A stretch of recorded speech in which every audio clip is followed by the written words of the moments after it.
bala-bala.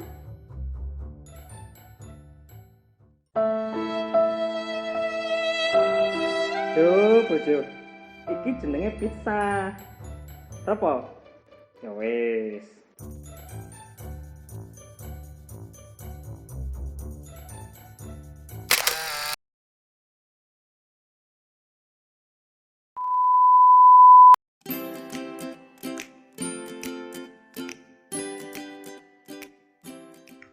Pertama-tama kita siapkan seluruh senjata perang dan amunisinya.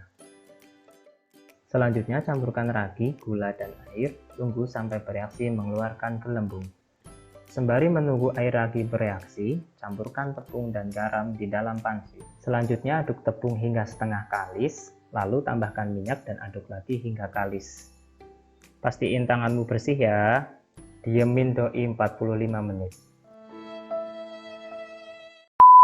Nah, waktu dia mendoi, kita sambil numis isian toppingnya. Jangan kelamaan didiemin, sekarang kita ratakan ke teflon. Tambahkan topping biar doi nggak kesepian. Nah, sekarang dimasak biar doi nggak dingin kayak sikapnya dia ke kamu. Monggo, dipun dahar.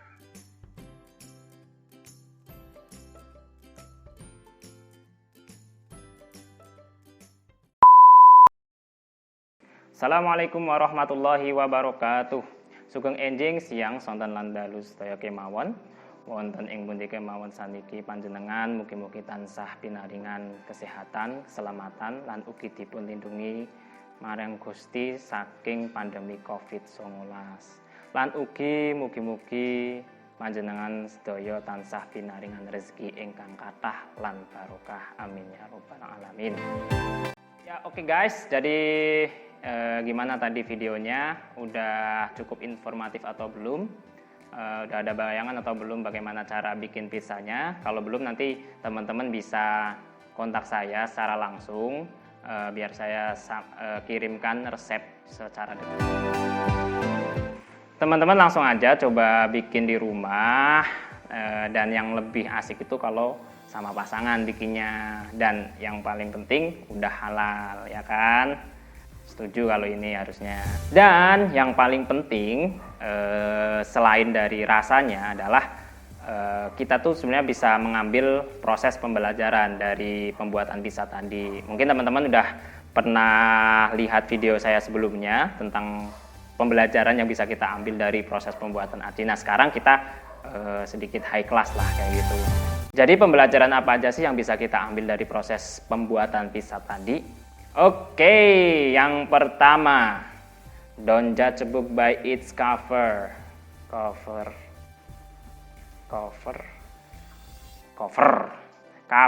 Don't judge a book by its cover, teman-teman. Kenapa seperti itu? Jadi saya sedikit cerita. Jadi pembuatan pizza ini adalah kali kedua untuk kami karena sebelum video ini saya buat dan sebelum pizza yang tadi di video ini saya buat itu sebenarnya kita udah pernah buat pizza dan versi yang sama, dan kalian tahu hasilnya seperti apa. Nah, ini saya kasih tahu nih.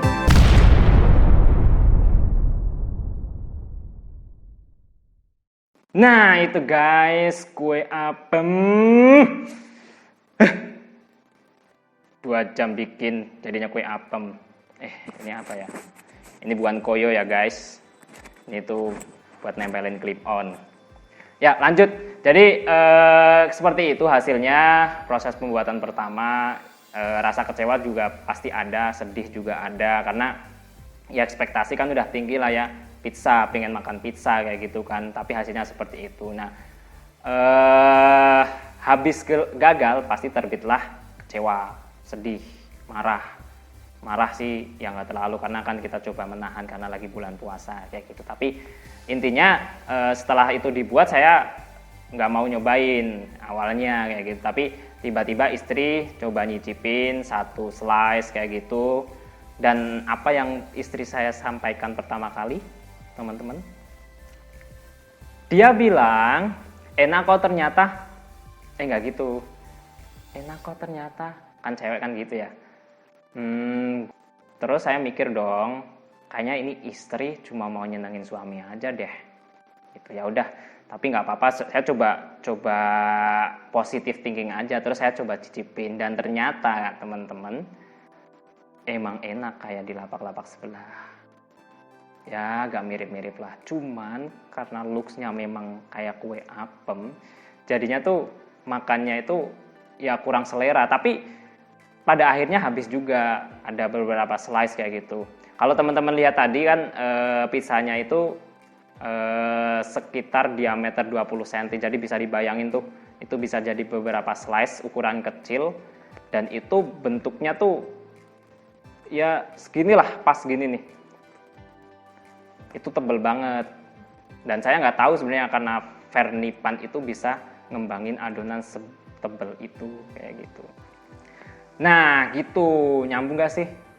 Ya udah sambung-sambungin aja lah ya, pokoknya don't judge book by its cover, karena bisa jadi fatal karena ketika kita hanya menilai sesuatu kondisi atau apapun kayak gitu, entah itu penampilan, terus sikap atau perilaku hanya dari luarnya saja kayak gitu, dan kalau kita tidak bisa meredam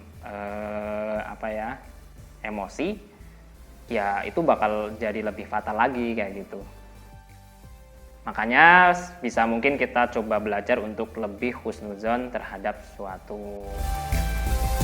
Oke, salajengipun. Hal yang bisa kita ambil dari video pembuatan pizza tadi adalah sabar dalam proses. Kenapa? Karena bisa kita lihat pembuatan pizza itu nggak mudah kayak gitu. Sebenarnya nggak susah-susah juga, tapi nggak secepat apa yang kita bayangkan. Nggak secepat kayak Thanos jentikin jarinya untuk menghilangkan separuh makhluk hidup di muka bumi. Itu walaupun fiktif, tapi itu nggak mungkin juga kayak gitu.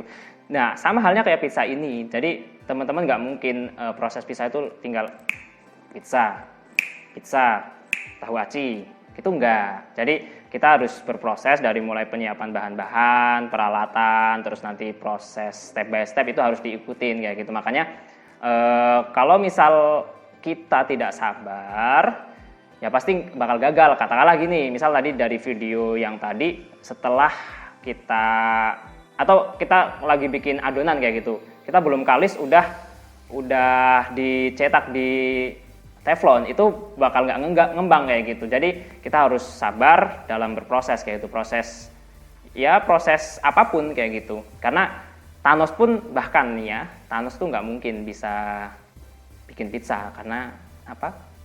Tangan besar.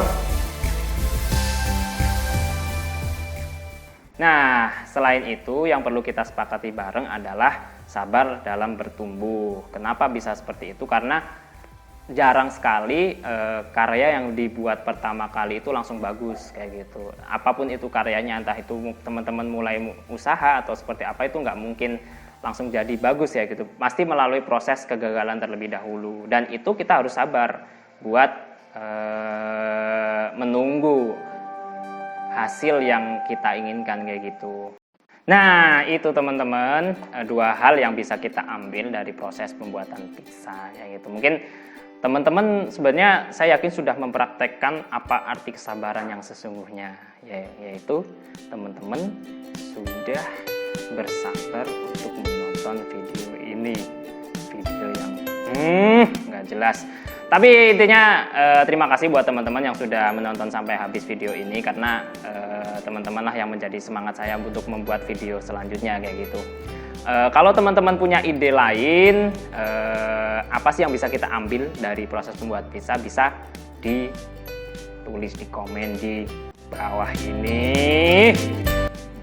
Terima kasih, matur nuwun sedaya kemawon, sugeng enjang dalu sonten siang walik-walik rapopo. Wassalamualaikum warahmatullahi wabarakatuh.